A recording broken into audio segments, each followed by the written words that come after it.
In today's video, I'm going to teach you how to connect NocoDB to N8N. This is an exciting process that allows you to automate and streamline your workflows, ensuring a seamless data interaction between the two platforms. Whether you're new to automation or just looking to optimize your current setup, I'll guide you through each step of the way with detailed explanations. Let's kick things off by selecting a trigger in N8N. A trigger is essentially the starting point for any workflow, and it could be a webhook, a schedule, or even a manual initiation. The key here is to choose a trigger that best suits your desired workflow. If you're automating on a set timetable, you may prefer a schedule trigger. For more dynamic, on-the-go actions, a webhook might be the way to go. Once your trigger is set, you'll be ready to move on to the next segment of our setup. Now, we arrive at the point where we add the NocoDB node to our N8N workflow. This is a crucial step as it creates the bridge between N8N and NocoDB. To do this, simply add a new node and select NocoDB from the available options. Once you've selected NocoDB, you'll need to choose your credentials. Credentials act as a bridge of trust between N8N and NocoDB, allowing them to communicate securely.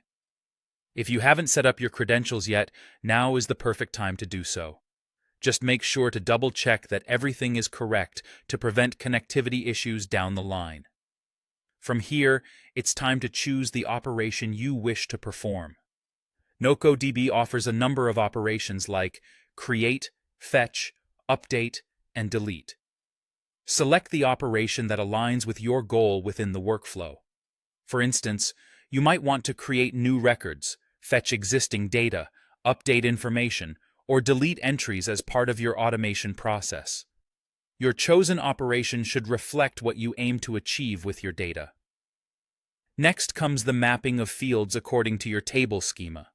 This is where you align the data fields in N8N with those in your NocoDB table. Proper mapping is essential to ensure the accuracy and integrity of transferred data. Take your time here to make sure each field corresponds correctly with its counterpart in NocoDB. This attention to detail will save you from potential headaches later. Finally, let's make sure everything is working smoothly by testing the node. Run your workflow to see if the data is flowing to and from NocoDB as expected. Keep an eye out for any anomalies or errors and troubleshoot if necessary. Testing is a vital step in confirming that your setup not only works, but also meets your expectations. By following these steps, you'll have successfully connected NocoDB to N8N, setting up a powerful automation process. This connection will enhance your ability to manage and move data effortlessly, offering you more time to focus on what really matters.